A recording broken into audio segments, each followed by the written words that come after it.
Vegas Weekly for Saturday, October 3rd, 2020, just 2 weeks away from Rocktober.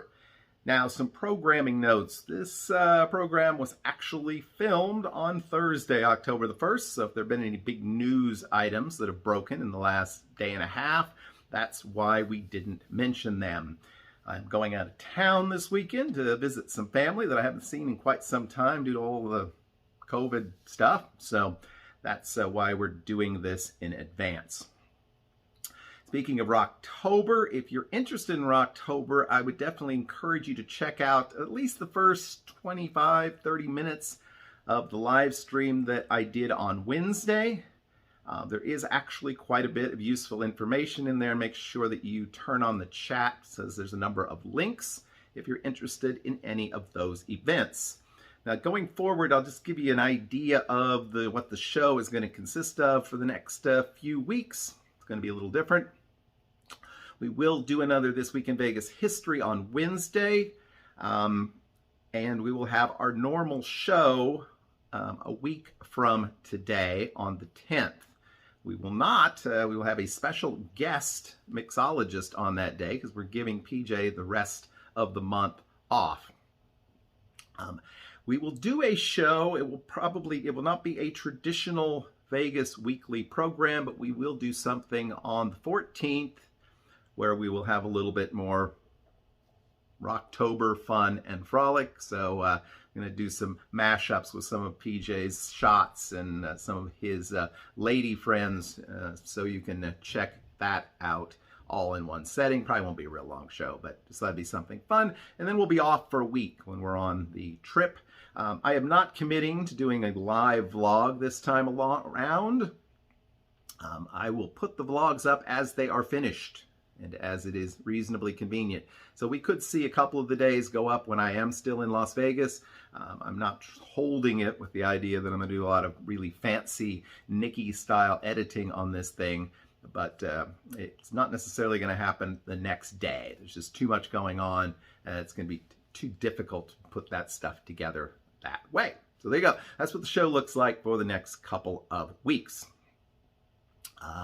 So we're going to, like I said, have an abbreviated news segment here today. Just going to hit on a few topics. First off, as has been rumored and expected, the governor of Nevada increased the limit for people to gather in one place from 50 to 250. The hope is that this might encourage some small meetings and conventions to make their way back to Las Vegas, and there are actually a lot of them. If you've ever been to a hotel that does a sort of good business in meetings and conventions, you'll see that a lot of them are not these 5, 10, 50,000 attendees, but, you know, under a couple of hundred. So it is conceivable this could bring back some conventions. It's also conceivable you could see some small shows, but I don't know what the economics of that are going to be like. There are a lot of little exceptions and exemptions and rules in there that I, as a non-attorney, am not going to comment on, but I'm sure casino executives and their attorneys are studying it closely to see if this makes the return of any shows feasible. Park MGM opened up this week on schedule as the first non-smoking casino on the Las Vegas Strip since Silver City, that was the name I couldn't think of last week, tried it. Several decades passed. They didn't last very long, but I'm not sure if that was because of the smoking ban. Another much less heralded opening this week was the third hotel tower at the Downtown Grand that's been under construction for the last year or so. While the Downtown Grand has struggled to bring a lot of action to its casino, the hotel, with reasonable rates and nice rooms, have been a hit.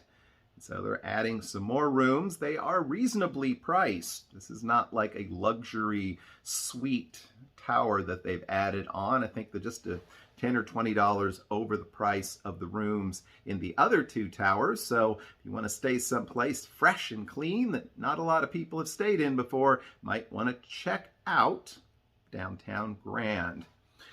There was also some interesting casino news this week. Caesars Entertainment purchased William Hill, which is this massive company that runs sports books all over the place. Apparently, even after the merger between Caesars and El Dorado, they still have a hole in their pocket with all this money, as they'd spent over $3 billion to acquire the William Hill people, I imagine, thinking that they could be running expanded sports books all over the country, as we're seeing more and more places open up to sports wagering. And finally, Mohegan Sun, that massive casino in Connecticut, will be managing the casino at the old Hard Rock Future Virgin Hotel. And the interesting note about that is, in addition to managing the property, they will link the two slot clubs. So if you're a big player at Mohegan Sun, maybe you'll have a chance to get some comps at Virgin and vice versa. So kind of interesting. I'd say good news. There's a lot of linked slots. There's a lot of these massive companies, but this is a new player, in a sense, in the Vegas market. And of course, this week we remember. It has been 3 years ago to the day as I record this, but 3 years ago this past week, as you see it, when we lost a number of our Las Vegas friends in a tragic shooting outside of Mandalay Bay. 58 people lost their lives that night, not counting the shooter. Also doesn't count a couple of people whose deaths were attributed to the shooting who passed away significantly later.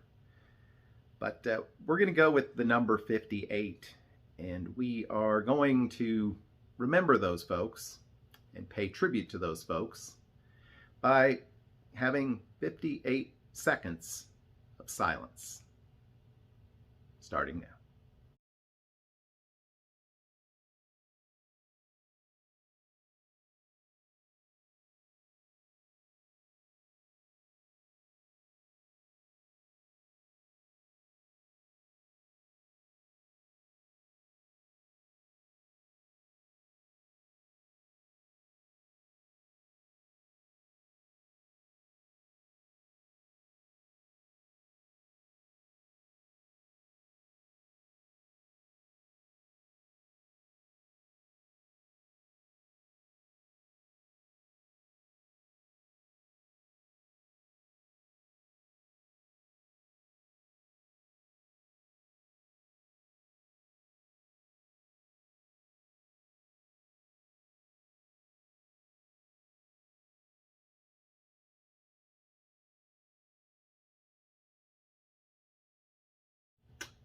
Thank you for sticking around. Now, on a much more upbeat note, it's time for the final 2 shots of our shot down to Rocktober with our good friend PJ.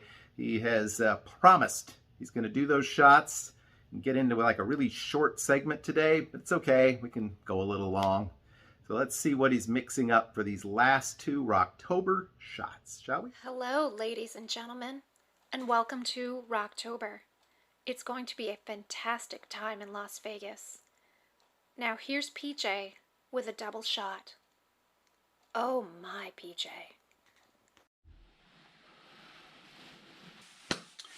Hey, John! Thanks for another fabulous introduction. How about the new outfit, huh? I had to take the robe in for dry cleaning. Hello, ladies and gentlemen, and welcome to what's going to be our last episode of Shot Down to Rocktober. That's right, as you heard in the beginning, I'll be doing a double shot today to finish out the 8-shot episodes here. In the future weeks, we're going to have some guest mixologists coming in while I recover from Rocktober. How about the outfit, huh? Especially just for you all. We spare no expense on Vegas Weekly, right, John? What? I have no budget? I have to return this? All right, ladies and gentlemen, we only have 2 drinks left. So let's go down and see what those final 2 are. I'm going to make both of them for you here today, right now, and of course, drink them. Let's see what we got. We have the hot tamale and the Irish screwdriver. Now the hot tamale is a fireball, ginger ale, and a little splash of grenadine. The Irish screwdriver is vodka, blue curacao, and orange juice. Of course, as always, we'll be shaking those up, chilling those to a nice cool temperature, and I'll be doing the shots. So stay tuned, everybody. We'll be right back to do both those shots. But before we do all that, I just want to say that I'm kind of a little disappointed that no one tried to guess all 8 voices, or all 7 voices of the shot down to Rocktober. But we're going to have those answers for you soon, so stay tuned for that. All right, we'll be right back, and we'll do these shots. All righty, ladies and gentlemen, we are back. All right, so the first shot we're going to make is the Irish screwdriver. Irish screwdriver. Half ounce of vodka.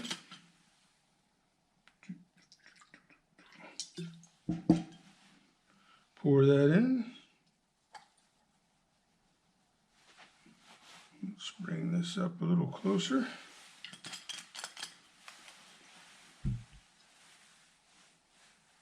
All right, half ounce of blue curacao. I'm kind of sad that this is my last episode.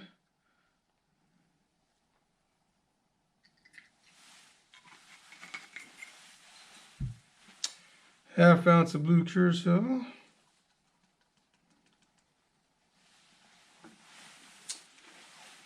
Half ounce of orange juice.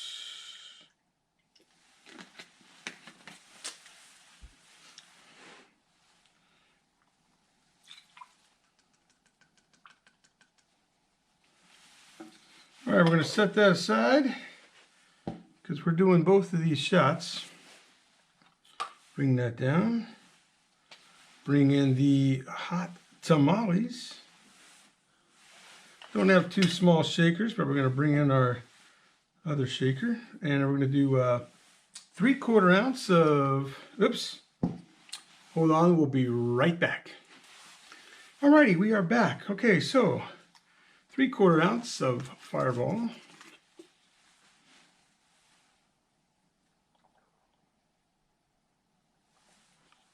Close enough. Pour that right in.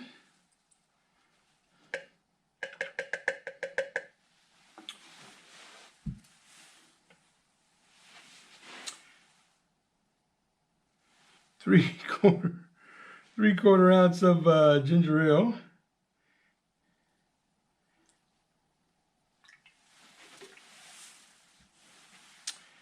And pour that right in.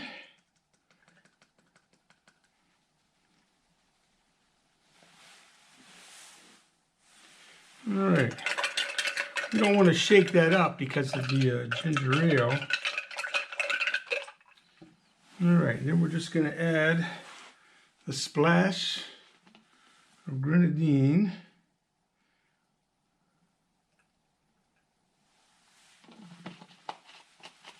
Ooh, boy, you can smell that Fireball.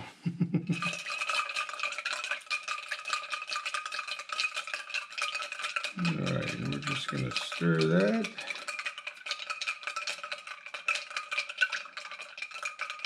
All right, then we're going to shake our Irish screwdriver. Can we do both? I don't know if this is good or bad. John, help me out here, buddy. All right. Put that puppy back. All right, since we're doing a double, we're going to have to bring in 2 shot glasses.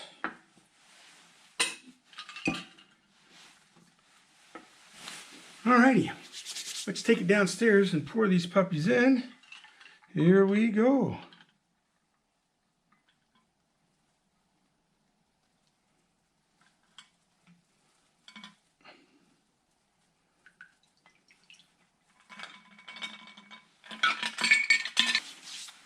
Oh no, damage on the screen. All right, so ladies and gentlemen, I present to you the hot tamale, the Irish screwdriver. Spread these guys out a little bit.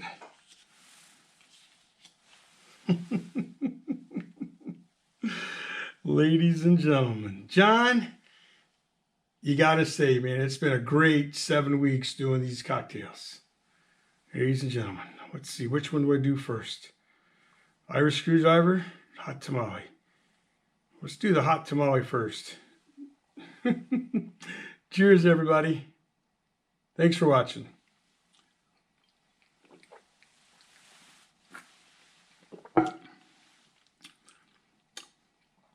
Oh. Ladies and gentlemen, these are going to be some great shots. Everybody who's coming to Rocktober who can do these shots are going to enjoy every single one of them. Now, for the Irish screwdriver. John, cheers, my friend.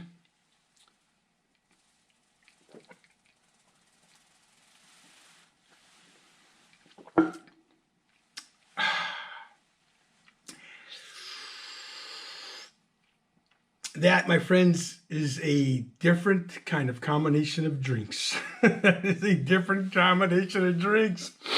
Excuse me. But you know what? They're delicious. They're absolutely delicious. So once again, let's go through all 8 of them real quick. We did the Irish screwdriver, the vampire bite, the blue popper, the great head, hot tamales, purple rain, brass monkey, Caribbean runner, all delicious shots. If you haven't been drinking along with me, please, ladies and gentlemen, go out, buy these ingredients, make these drinks, impress your friends, or impress yourself. Once again, I want to thank everybody for watching all season long. Continue watching. John puts on a fantastic show week in and week out for everybody. And as always, thumbs up, leave a comment down below, hit the subscribe button, and start watching for more great Vegas weekly content. Like I said, we have some great mixologists coming up in the next coming weeks. I will be in Las Vegas, October 17th to the 24th. There's going to be lots of live streams from lots of different people. Plus, I do believe there's going to be some late night cocktail live streams. So stay tuned for that. Ladies and gentlemen, I want to thank all. Actually, I had 9 ladies do voices for me. I had a couple of technical difficulties with 2 of the voices. But here pretty soon, we're going to announce all 7 that were used on the show. And thank you all again very, very much. And as always, ladies and gentlemen, please, please be safe out there and drink responsibly. I'm out of here. I had a great time, ladies and gentlemen. Peace. How about this jacket, huh? Unbelievable.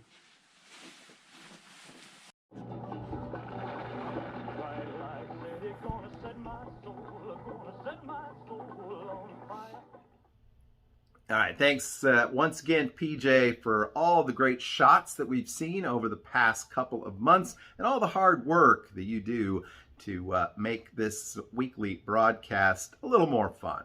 So look forward to hanging out with PJ in just a couple of weeks. Today's tip or trick is going to be all about trying to find a hotel where you can get room comps. And I hear this question all the time, I can't get room comps, or why can't I get room comps? And we've done the mathematics of it before on the show, but I want you to focus in on a couple of key factors if you're looking to get comped. Number one, you're looking for a hotel with a large number of rooms, because you can't sell tonight's hotel room tomorrow. It's perishable. If the casino does not believe they're going to sell out, they have every incentive to put somebody in that room, even if they're just going to gamble a little bit in the casino, and the casino is going to get some money out of them. So you're focusing in there on the bigger properties. Secondly, you're going to have to accept that you're going to be staying in budget properties. That doesn't mean they're not clean and comfortable and adequate. You may not get the nicest of the nicest rooms on the Strip. You may not be staying in a palace, but you're staying for free. If you play it in the M Life casinos, the 2 properties you're going to want to focus in on are Luxor and Excalibur. Yeah, they're not fancy, but generally the rooms are adequate. And it does not take a lot of play to get comped. I can say this for a fact because I've never played very much at M Life, and I get comp rooms at both of those properties. On a side note, it's not just comped rooms. Sometimes you can get heavily discounted rooms. I'm paying like 40 some bucks a night for a suite during Rocktober at Luxor, so that's pretty impressive. If you play at any of the Caesars properties, there's a number of them which typically comp without a great deal of play. Used to include the Rio, but they're not open right now. So I would say number 1, the Flamingo. Try to get one of the renovated rooms, though. Number 2, Harrah's. Number 3, probably Bally's, and then sometimes the Link. But again, large casinos, large number of rooms to fill, and inexpensive places to stay anyway. If you look at off-strip, the Orleans is a great choice off the strip. I used to get free rooms there playing almost nothing. So definitely worth looking at. That's a very large hotel for an off-strip property, so that is one of the advantages there. It's difficult with the station properties, but if I was going to gamble on something, I would check out Palace Station, also close to the strip and quite a few rooms. Downtown suffers with a problem, and that is there are just not a lot of large hotels there. The Golden Nugget is the largest, and clearly that's not a budget property. Some people have had reasonably good luck at the Plaza. That is a fairly large hotel, not by strip standards, but I personally have not had a great deal of success getting room comps there. I've actually been more successful at El Cortez.